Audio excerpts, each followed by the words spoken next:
알아서 학교에서 주겠지. 집에서 뭘 배우면 좋더라고. 자, 102쪽 봐볼게. 계속 소설 우리 하고 있는데 여기서는 이제 소재와 관련된 거 우리가 보통 뭐 상징적인 것들이 이제 단어 하나씩 나오잖아요, 그렇죠? 그래서 다루는 이제 재료를 이제 소재라고 하는데 소재는 뜻 한번 봐보지 말 그대로 작가가 의도한 바를 나타내기 위해서 선택한 작품의 재료라고 보시면 돼요. 그래서 소재는 인물의 상황이거나 아니면 심리, 소설의 전체적인 분위기, 주제와 연관된다라고 생각하시면 돼요. 그래서 여기서는 소재가 작품에서 어떤 역할을 하는지 크게 기능이 나와 있다라고 생각하시면 돼요. 자, 기능이 크게 5가지로 나뉘어져 있는데 첫 번째, 소재는 인물 간의 갈등을 유발하거나 해소할 수도 있어요. 그래서 그 대표적인 예시가 점순이의 수탉, 여기서 동백꽃의 일부분이 나오네요. 그래서 여기서는 점순이가 나한테 이제 화가 나가지고 닭싸움을 시키잖아요. 그쵸? 그래서 이 닭싸움이란 소재를 통해서 뭘 알 수 있냐면 나와 점순이의 갈등이 심화되고 그리고 풀리고 해소되는 것을 알 수가 있다라고 보시면 돼요. 이런 식으로 인물 간의 갈등을 유발하거나 해소하는 게 소재의 역할 중에 하나고 두 번째는 인물의 성격을 드러내거나 심리를 표현하는 경우도 있어요. 그래서 여기 보면은 소쩍새가 막 운다라고 표현했는데 홀로 가는 희주는 마음속에 고독을 느꼈대. 그러니까는 저 소쩍새가 막 우니까 외로운 마음이 더 드는 거지. 그래서 이 소쩍새의 울음소리를 통해서 애상적이고 쓸쓸한 분위기를 형성하는 동시에 외로움과 공허함을 느끼는 희준의 심리를 표현할 수 있어요. 그러니까 이 소쩍새가 그 소재가 되는 거죠. 그리고 두 번째는 다음에 이어질 사건을 암시하거나 주제를 상징하는 경우가 있는데 대표적으로 소나기가 나와 있네요. 소나기를 내리는 멱장구름을 통해서 소설의 긴장감과 위기감을 조성한다라고 보시면 되겠죠. 그래서 이 소나기는 거의 제목이 거의 주제라고 보시면 되잖아요. 소나기가 뭐야? 잠깐 내리는 비잖아요. 그치? 그래서 제목을 통해서 뭘 알 수 있냐면 이 소녀와 소년의 이 짧은 사랑 이걸 이제 의미하는 거지. 이 자체가 이제 주제를 상징한다라고 보시면 되고요. 그리고 네 번째, 장면의 전환을 유도하거나 새로운 분위기를 조성하는 것도 소재가 될 수가 있어요. 그래서 여기서는 바다가 그런 역할을 한다라고 보시면 되고요. 그리고 마지막으로 여러 장면을 자연스럽게 이어주는 역할을 하는데 여기서 이인국 박사, 이거 껍빗단의 일부분인데 이인국 박사가 회중시계를 보면서 과거를 회상을 해요. 그래서 그때 있었던 일, 이게 내 인생에 계속 있었다라고 하면서 장면과 장면을 이어주는 역할을 하는 게 이 회중시계라는 거라고 보시면 됩니다. 그래서 여기서는 전체적으로 뭐의 기능? 소재가 어떠한 역할을 하는지에 따라서 나와 있다라고 생각을 하면 돼. 그러면 옆에 한번 예시 한번 봐볼게요. 자, 개념 연습하기. 소재는 작품의 전체적인 뭐 형성해줘요? 분위기 형성해주고 분위기. 그리고 소재는 인물 간의 뭐를 유발하거나 해소해줘요? 갈등, 그렇지. 그리고 소재는 이어질 뭘 암시하고? 미래? 사건을 암시하고 뭘 또 상징한다? 주제를 상징한다 라고 보시면 되겠죠. 자, 여긴 예시가 황석영이 산포 가는 길이 나와 있어요. 그래서 주인공 3명이 이제 나오는데 결국 이제 고향으로 가려고 해요. 자기가 자기가 꿈꿨던 그 고향으로 돌아가려고 하는데 그 고향이 예전 같아? 예전 같지 않아. 그래서 갈 곳을 이제 잃은 이 소시민들의 삶을 이제 보여준다라고 생각을 하시면 돼요. 자, 보면은 고향이 어딘데 산포라고 하십니까? 오, 알지? 그 아들놈이 거기서 도자를 끄는데 산포에서요? 그래서 거기서 동자 돌릴 때가 됩니까? 고작해야 거기 가서 고기잡이나 감자나 매는데요. 아이고, 몇 년 만에 가는 거요? 10년 만에 갑니다. 라고 하니까 아이고, 말도 마오. 거긴 지금 이게 육지야. 바다에 방뚝을 쌓아놓고 트럭이 수입대시 돌을 실어 나른다고. 뭐 때문에요? 랜드라나 관광 호텔을 짓는다면서 복잡하게 말할 수 없대. 동네는 그대로 있을까요? 그대로가 뭐요? 맨 천지에 공사판 사람들에다가 장까지 들어섰는 거, 시장까지 이제 들어섰다라고 얘기를 하는 거죠. 그럼 나룻배도 없어졌겠는데요? 바다 위에 신정로가 났는데 나룻배는 뭐 했어? 사람이 많아지니 병고지. 사람이 많아지면 하늘을 잇는 법이거든. 이 하늘을 잇는다라는 것은 자연을 생각해 안 해? 안 한다라는 거죠. 그래서 여기서 이 노인의 말을 통해서 약간의 현실에 대한 비판이 드러난다라고 보시면 되겠죠.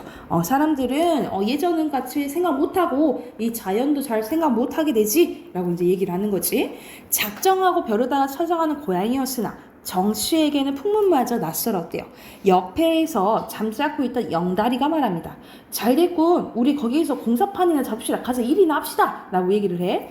그때 기차가 도착했는데 정씨는 발걸음이 내키지 않았대. 왜냐하면 그는 마음의 정처를 잃어버렸던 것 때문이었다. 그러니까는 예전에 진짜 내가 살았던 고향에 가고 싶은데 그 고향이 그대로 있어요? 그럼 변해버렸잖아. 그러니까 나 마음의 고향, 마음의 정처도 잃어버리게 된 거죠. 그러면 삼포에 갈 이유가 있어 없어? 없어요. 없는 거지, 그치? 그래서 어느 결에 정씨는 영달과 똑같은 입장이 돼버렸던 거야. 똑같은 입장이라는 것은 목적지가 있어 없어? 목적지가 없고 갈 길을 잃어버린 상태를 얘기하는 거예요.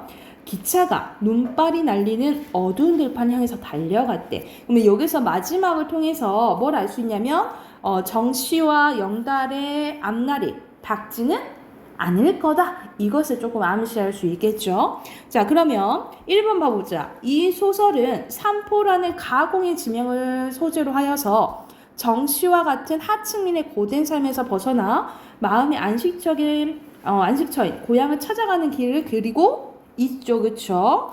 정씨의 고향은 관광호텔, 신정로가 드러날 정도로 산업화가 진행 중이죠. 그치? 정씨와 영달은 변한 삼포의 모습을 듣고 기대감을 부풀어 있어? 아예 실망을 해버린 거잖아요. 그치? X가 되겠죠. 그래서 여기서도 이런 식으로 삼포가 이제 어떤 어떤 역할을 하는지 이거에 대해서 이제 보는 거지. 자, 넘겨서 백사 쪽으로 가볼게요. 백사 쪽에서는 이제 배경에 대한 이제 설명이 나와 있는데, 우리가 소설의 3요소 빨리 얘기해봐. 주제. 네. 문맥. 문체. 문체. 오케이. 그리고 형성. 운율? 아니, 운율이 왜 나와? 리드? 소설에서 어떻게 이루어져 있는지. 문단? 객체? 뭐 있었는데? 어떻게 이루어져 있는지. 공간? 그 있었는데? 구성. 그래, 그렇지. 구성. 그래. 주제, 구성, 문체가 3요소죠. 그리고 공간 이 구성의 3요소가 인사배. 그렇지. 인사배지. 인물, 사건, 배경인 거죠. 그리고 문체를 알 수 있는 거 세 가지 뭐라 했어? 어떻게 쓰여져 있는지 슉 쓰는 거. 슈르륵 써져 있는 거. 서사. 서술. 근데 글만 있는 게 아니잖아. 등장인물들의 행동, 말. 대사? 대사. 대화 있고. 그리고 그림 그리기 표현한 거, 묘사. 이렇게 있죠. 그쵸? 이걸 통해서 문제가 드러난다고. 근데 여기서는 그럼 소설에서 중요한 게 당연히 인사배겠잖아. 그치? 이 중에 이제 배경의 이제 역할이 나오는 거예요. 문학작품에서 인물들이 활동하고 사건이 일어나는 시대적 장소 또는 사회적 환경이나 장소를 얘기를 하는데, 독자는 배경을 통해서 어떤 것도 볼 수 있냐면 인물의 심리, 사건 전개 방향도 파악할 수 있고요. 그리고 작품의 현실성과 분위기도 만들어주는 게 배경의 역할이라고 보시면 돼요. 자, 배경의 크게 역할이 우리 배경이 이렇게 많이 나와 있는데 자주 나온 게 뭐가 있냐면 자연적 배경이랑 사회적 배경 이 두 가지만 알아도 돼요. 그러니까 자연적 배경은 우리가 알고 있는 보통 시간이나 공간적 배경을 합쳐서 자연적 배경이라고 해요. 그래서 구체적인 시간이나 장소를 자연적 배경이라고, 심리적 배경은 말 그대로 인물의 내면 세계를 이제 얘기를 하는 건데, 이건 보통 소설에서는 안 나오고 우리가 보통 이제 내면의 의식 흐름 기법 나오는 거 있잖아요. 그런 이제 인물의 심리만 쫙 나오는 그런 심리 소설에서 나오는 게 심리적 배경이야. 그리고 사회적 배경은 우리가 보통 시도 그렇고 소설도 그렇고 우리 역사에서 중요한 게 많이 나오잖아. 예를 들어서 일제강점기라든지 6.25 전쟁 때라든지 아니면 독재 정권이라든지 이런 것들 있잖아요. 이런 시대적 상황이나 역사적 상황, 정치, 종교, 문화, 계층과 관련된 문제가 포함되게 사회적 배경이라고 보시면 돼요. 그래서 배경하면 두 가지 뭐 기억하면 된다고? 자연적 배경이랑 사회적 배경 알아두시면 돼요. 그러니까 보통 심리적 배경까지 해가지고 세 가지 나오긴 하거든요. 근데 잘 나오는 거는 1, 3번이니까 이렇게 두 가지 기억하시면 돼요. 자, 2번 가보자. 배경의 기능입니다. 배경의 역할이야. 작품 내용의 사실감을 부여해 줍니다.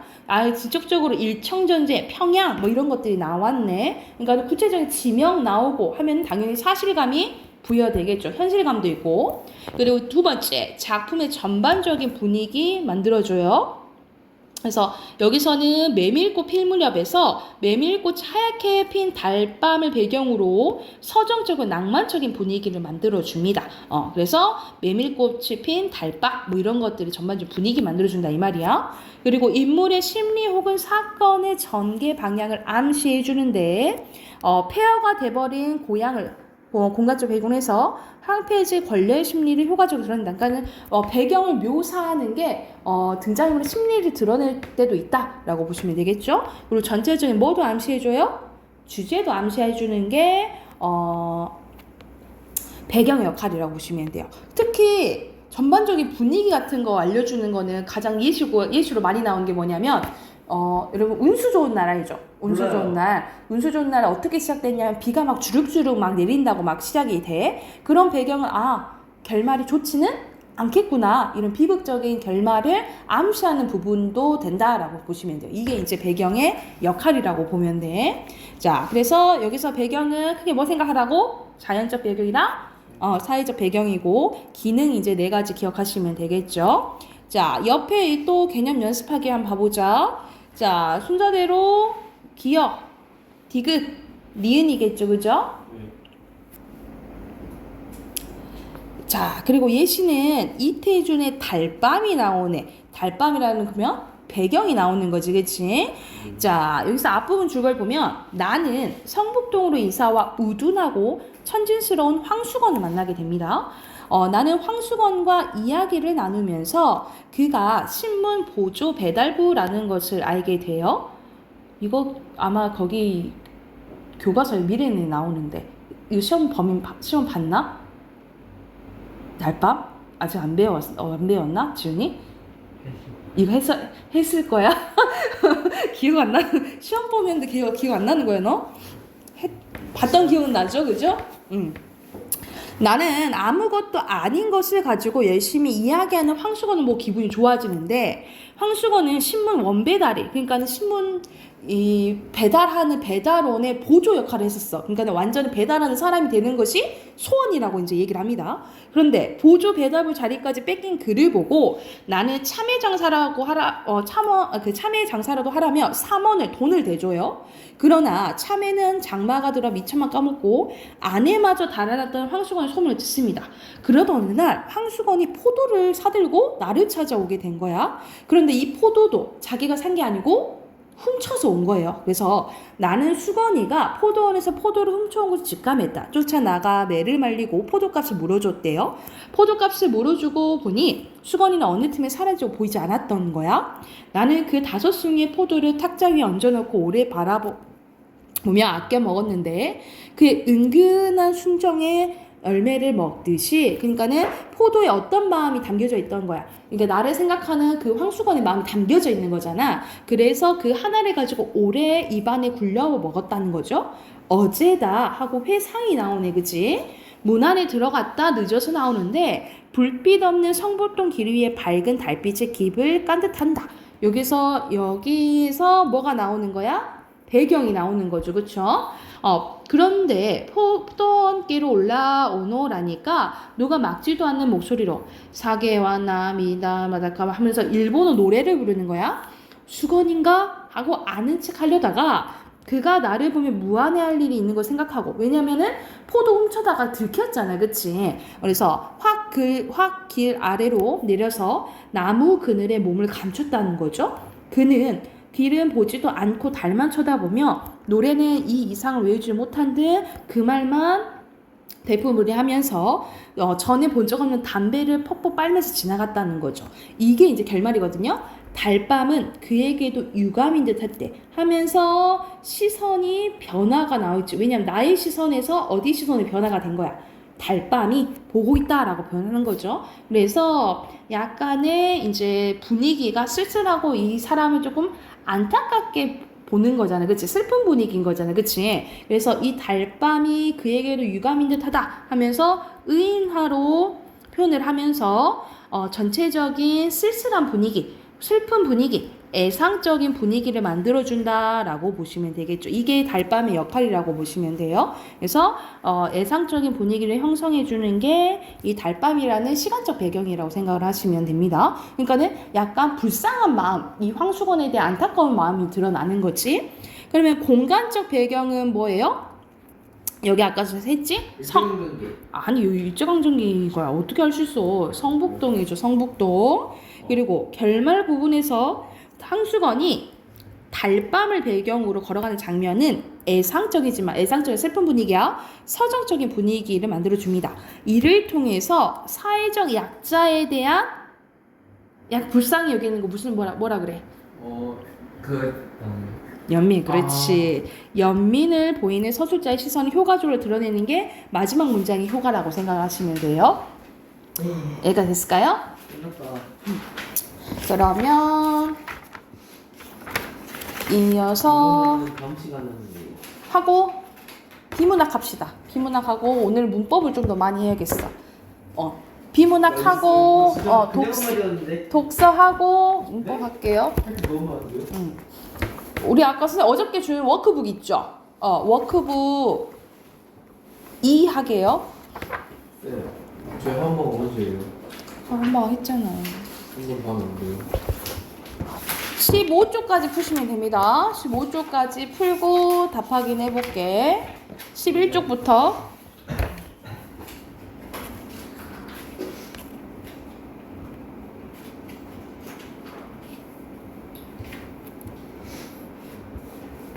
답 확인해 봅시다. 여기서 빈칸 바로 넣어보면 1번에 들어갈 빈칸 망가, 그리고 2번에 기억, 그리고 3번에 단계예요. 그리고 4번에 부호화, 그리고 5번에 정교화, 6번에 저장, 그리고 7번에 시간이고요.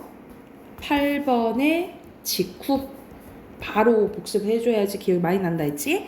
그리고 9번에 정보, 그리고 10번에 인출, 그리고 중심 화제는 망각 현상에 대해서 얘기하는 거고, 주제는 기억의 단계에 따른 망각 현상이라고 보시면 되겠죠. 여기서 중심 화제는 이어져 쓰라 했잖아요. 망각 현상 쓰시면 되고, 어절이잖아, 그지? 그리고 A전자는 기억의 세 단계 중 어떤 단계를 개념을 활용해서 광고를 제작하는 쓰고 그 이유를 설명하래. 자, 여기서는 A전자는 출시 예정인 새로운 에어컨 제품을 광고의 뜨거운 사막을 배경으로 쓰기 결정했는데, 뜨거운 사막에서 연상되는 극한의 더위가 느껴질 때 사람들이 자연스럽게 에어컨을 떠올리게 할 수 있다라는 거야. 그러면 어떤 걸로 떠올리게 하는 것이 무슨 단계예요? 인출 단계지, 그치? 인출 단계고, 이유를 쓰면 극한의 더위를 뭐로 쓴 거예요? 그 단서로 사용하는 거지, 그치? 그래서 극한의 더위를 인출 단계로 활용하여 무더운 여름에 A전자의 에어컨을 기억에서 인출하도록 했기 때문이다. 이렇게 쓰면 되겠죠? 그래서 극한의 더위를 쓰면 맞겠죠?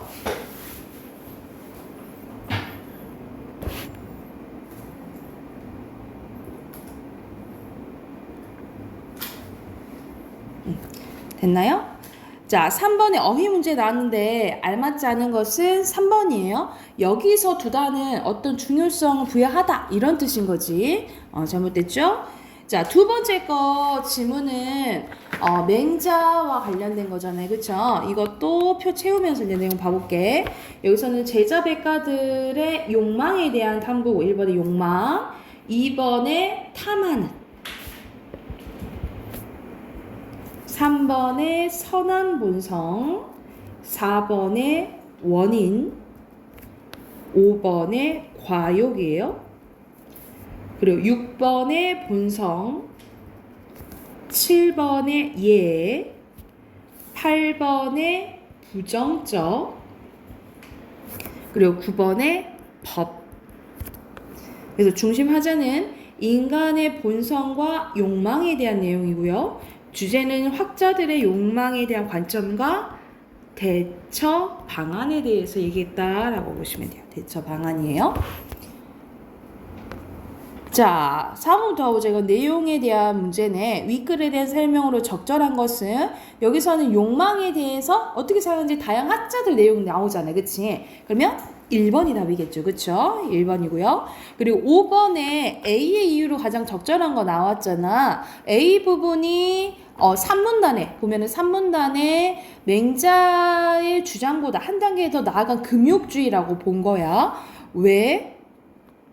여기서 보면은 순자는 사람들이 개인적으로 노력하는 동시에 나라에서 교육과 학문을 통해서 예를 세워 인위적으로 선을 발현되도록 노력해야 된다고 주장을 했다라는 거잖아. 그러니까 예를 통해서 욕망을 조절 더 해야 된다라고 이제 강하게 이제 얘기를 했다 이 말인 거잖아요. 그렇죠? 그러면 5번에 몇 번이에요? 4번. 4번이 되겠죠. 그렇죠? 4번이 되겠고. 자, 6번에 가장 적절한 것은 맹자는 사람을 선하게 봤잖아요. 그치? 그래서 스스로 조절할 수 있다라고 봤어요. 자기 수양을 통해서. 그러면 여기서 적절한 것은 5번이 되겠죠. 자기 수양을 통해서 절제 가능하다고 아까 본 거지. 이거에 대해서는 이 문단이 나와 있죠. 그리고 7번에 가는 순자, 그리고 나는 한비자에 대한 내용인데 얘네들의 공통점은 사람을 악하게 봤다는 거지. 그치? 그래서 기억 맞겠죠. 그쵸? 그리고 당연히 약하니까 이것을 다스려야 되겠잖아. 그치? 니은도 맞겠죠. 디귿은 순자에 대한 내용, 릴은 한비자에 대한 내용이죠. 그래서 공통점은 1번이라고 보시면 됩니다. 됐을까요? 넘어갈까요? 문법 꺼내세요. 오늘 문법을 조금 많이 해봅시다. 우리 어저께 아는 문장 이제 들어가려고 하다가 말았죠? 내가 이 책을 다시 보여주고 다시 안 볼랬는데. 자, 어제 했던 거 잠깐 이제 복습을 하면 문장은 혼문장이랑 겹문장으로 나뉘어진다 했어. 그치? 자, 혼문장은 주어 서술어가 하나 있는 거. 그치? 겹문장은 주어 서술어가 2개 이상인 거라 했죠? 그런데 어떻게 결합하느냐에 따라, 결합하는 방식에 따라서 또 이어진 문장이랑 아는 문장 나뉘어진다 했어요. 이어진 문장은 관련된 주어, 서술어, 그리고 주어, 서술어 온다 그랬지. 그치? 근데 이 둘의 관계가 대등적이냐, 종속적이냐, 이게 나뉘어진다 했죠? 특히 대등적이냐, 종속적이냐는 뭘 통해서 힌트를 얻으면 돼? 연결어미를 통해서 힌트를 얻으면 된다 했어요. 그래서 뭐뭐하, 어저께 했었지? 뭐뭐하고 면은 나열, 뭐든지 거나 선택, 뭐뭐나 지만은 되죠. 그래서 이게 나오면 대등적으로 연결된 어미라고 했어요. 연결된 이어진 문장이라 했어요. 그리고 뭐뭐하면, 뭐뭐해서, 뭐뭐할지라도, 뭐뭐하려고, 뭐뭐하자, 맞아, 또는 뭐뭐하는데 라는 연결어미가 나오면 어떻게 이어진 문장? 종속적으로 이어진 문장. 근데 이것도 힘들다. 그러면 앞뒤 문장 바꿔보라 했어. 그치? 앞뒤 문장 바꿨을 때 의미 변화가 없으면 대등, 의미 변화 있으면 종속이에요. 아셨죠? 그리고 항상 귀찮게 생각하지 말고 문제 나오면 문장에서 주어 서술어 표시 항상 하세요. 아셨죠? 주어 서술어 표시해야 돼. 특히 선생님이 서술어 찾으라 했잖아요. 그치? 서술어에 뭐 올 수 있다고? 동사, 형용사, 서술적 조사, 이다 찾으라고요. 그래서 이게 2개 이상이면 겹문장인 거야. 졌죠? 자, 오늘 아는 문장 해볼게. 자, 아는 문장은 108쪽 봐봐요. 관련된 주어와 서술어가 떨어져 있다 그랬지? 관련된 주어, 서술어가 떨어져 있고 또 다른 주어, 서술어가 하나의 문장, 성분 역할을 한다 그랬어요. 그치? 근데 뭐뭐어라고 하기에는 주어, 서술어가 있으니까 크니까 뭐라 부른다고? 절이라고 부르고 같은 말로 얘가 안긴 문장이에요. 얘가 안긴 문장인 거야. 그래서 얘의 역할에 따라 무슨 절을 아는 문장 이렇게 부른다라고 생각을 하시면 돼요. 그래서 아는 문장은 안긴 문장을 포함한 전체적인 문장을 말하고 안긴 것은 이 절의 형태를 안긴 문장이라 부른다라고 생각하시면 돼요. 그래서 이게 하나의 뭐처럼 쓰인다고? 문장 성분. 그렇지. 문장 성분처럼 쓰인다라고 생각하면 돼. 그래서 절이 총 몇 개? 5개예요. 5개. 명사절, 관형절, 부사절, 서술절, 인용절이 있는데 먼저 명사절부터 봐볼게. 말 그대로 절이 무슨 역할을 한다는 거야? 명사 역할을 한다는 거예요. 명사 역할. 그래서 절 전체가 문장에서 명사처럼 쓰이는 문장인데 보통 주어, 목적어, 부사어 기능을 한다라고 보시면 돼요. 자, 예시를 한번 봐보면 수지가 그 일을 하긴 어렵다는 거야. 어렵다라는 서술어가 왔지. 그치? 근데 어떤 게 수지가 그 일을 하기는 이게 전체적인 주어라고 보시면 돼요. 근데 주어가 너무 기네. 안에 들어보니까 수지가 그 일을 하기 하면서 주어 서술어 있지. 그치? 이게 주어 역할을 한다 이 말이야. 근데 하다를 하기라고 일시적으로 명사로 만들어줬죠. 그래서 이 기 있잖아요. 이 기를 뭐라고 부르냐면 명사를 만들어주는 명사형 전성 어미라고 한다고요. 성질을 바꿔준다 이 말 일시적으로. 그래서 여기서는 명사형 전성어미 기가 쓰였다라고 보시면 돼요. 그래서 이 절이 지금 주어 역할을 한 거고요. 또 다른 또 예시 봐볼게. 형은 끝냈대요. 숙제 끝냈는데 수지가 오기 전에. 그래서 여기서는 수지가 오기가 일시적으로 원래 관형어인데 원래 관형어잖아요. 전 꾸며주니까. 근데 희한하게 여기서는 관형어 역할을 해주는 명사절이라고 생각하시면 돼요. 이건 좀 특이한 경우라고 생각하면 되고. 자, 음이 붙은 거 한번 봐보자. 우리는 안 돼. 근데 뭘 안 하면 성규가 모범생이 을이 붙었잖아요. 그치? 그럼 이 전체가 무슨 역할을 하는 거예요? 목적어 역할을 하는 거잖아요. 그치? 근데 목적어라고 하기에는 성규가 모범생이다. 주어 서술어가 있죠. 그쵸? 그래서 이걸 명사절이라고 한다는 거야. 근데 여기서 모범생이다잖아요. 그치? 이다가 모범생임 이런 식으로 또 일시적으로 뭘 만들어준 거야? 명사를 만들어준 거죠. 뭐가? 이 미음도 뭔 거예요? 명사형 전성 어민 거죠. 밑에 예시 볼게. 나는 감사한데 뭐가? 그가 내 곁에 있음. 애가 붙었지. 그치? 이거는 부사 역할을 하는 거지. 그치? 근데 안을 보니까 그가 있음 해서 음이 붙었죠. 그쵸? 그래서 여기서는 명사형 전성어미가 2개 있는 거야. 기랑 음이 있다 라고 보시면 되겠죠. 음이 붙을 때도 있고 미음이 붙을 때도 있어. 그래서 명사형 전성어미 2개 있는데 뭐 있어? 기와 음이 있다 라고 보시면 되겠죠. 그래서 기랑 음이 보이면 무슨 절이라고 힌트를 얻으면 돼? 명사절이라고 힌트를 얻으면 돼. 영인 됐어? 네. 자, 두 번째 관형절 가볼게요. 관형절은 말 그대로 관형어 생각해보자. 관형어는 무슨 역할을 해요? 보통 체언을 꾸며주죠. 그쵸? 체언을 꾸며주는 역할을 한다라고 생각하면 돼. 말 그대로 문장에서 관형어처럼 쓰이는 문장으로 체언을 수집하는 기능을 한다라고 생각하면 돼. 그럼 예시 또 바로 봐보자. 예시 보면은 이 책은 책이다. 이 책은 책인데 내가 읽은 책이라는 거예요. 그치? 그래서 내가 읽으니 뭐 꾸며주는 거예요? 책 꾸며주죠. 그쵸? 그래서 여기서 동그라미 하고 그리고 남자가 지나갔는데 어떤 남자가 청바지를 입은 여기서 주어가 생략돼 있죠. 그쵸? 그래서 청바지가 입으니 뭘 꾸며줘? 남자 꾸며주잖아요. 그치? 여기서 또 동그라미 그리고 소식을 들었대. 어떤 소식이냐면 철수가 온다는. 그치? 주어 서술 표시하고 여기서는 철수가 온다느니 소식 꾸며주잖아. 그치? 여기서 는 동그라미. 그리고 음식을 차렸는데 아들이 먹을이 또 뭐 꾸며줘요? 음식 꾸며주죠? 그래서 을 동그라미.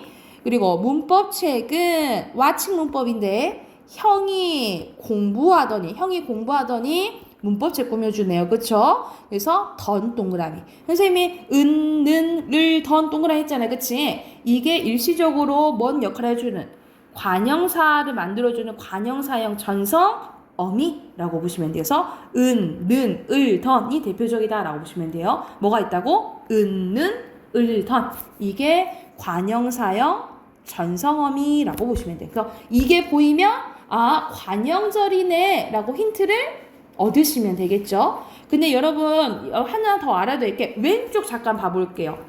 왼쪽에 중요 보면은 관형절에도 두 가지로 나뉘어져. 관계 관형절과 동격 관형절로 나뉘어지는데 이게 뭐냐면 일시적으로 아까 전에 봐봐 청바지를 입으니 남자 꾸며주잖아. 이런 거는 그냥 관계 관형절이라고 보시면 돼. 근데 소식이지. 소식이랑 철수가 온다는 똑같지, 그치? 그래서 이런 식으로 봐봐. 동격 관형절 봐볼게.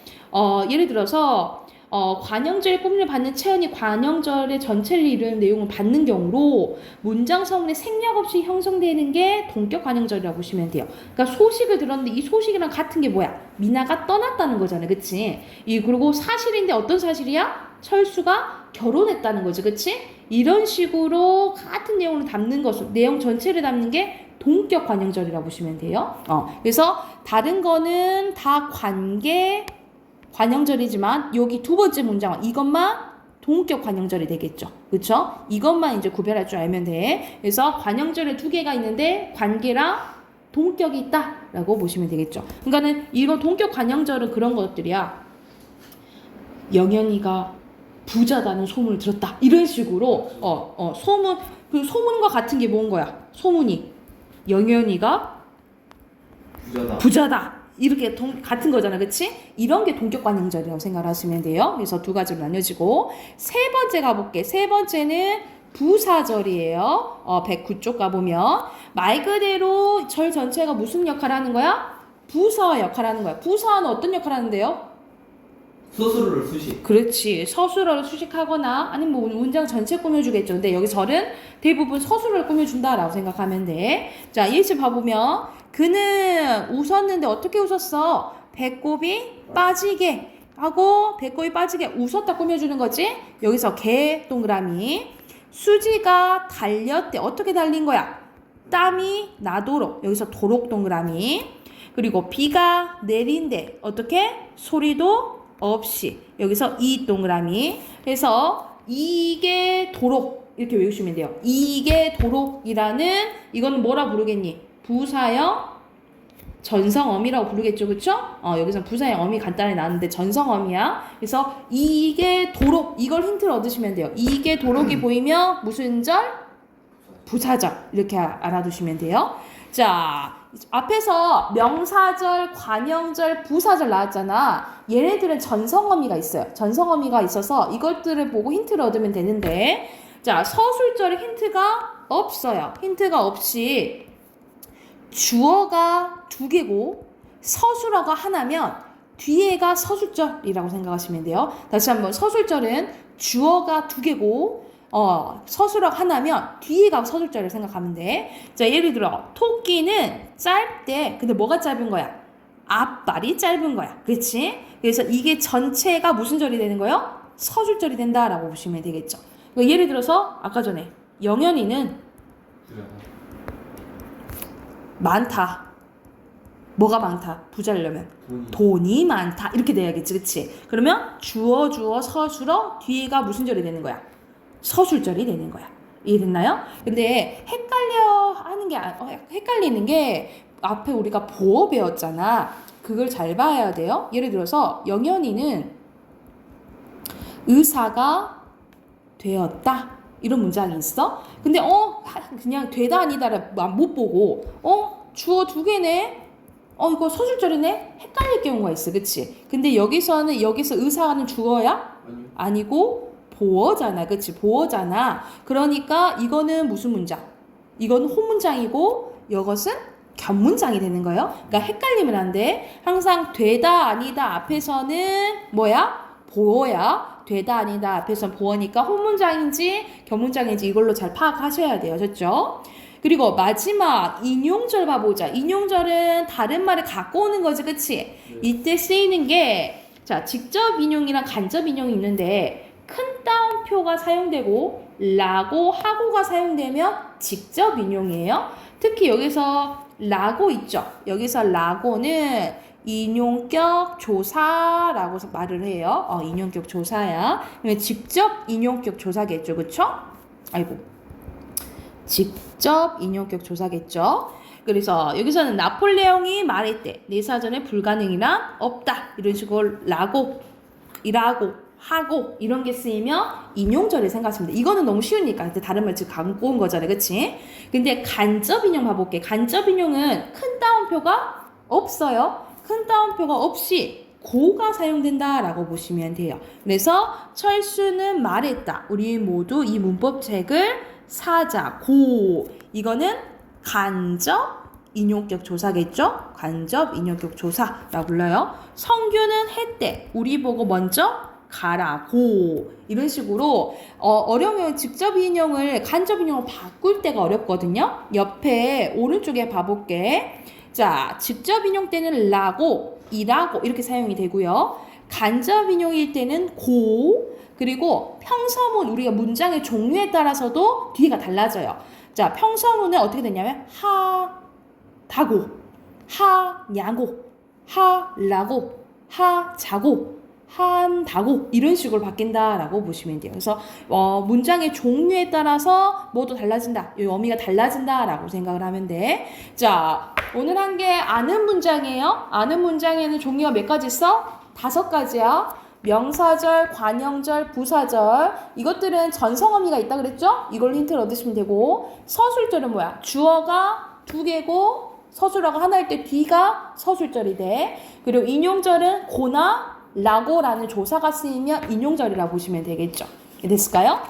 그러면 뒤에 문제 있거든요. 문제 오늘 싹 풀고 문제풀이 하고 가게. 124쪽 아니 124번부터 144번까지 문제 쭉 풀게요. 116쪽까지 문제 쭉 풀어요. 쭉 풀고 답 확인하고 갑시다. 26쪽.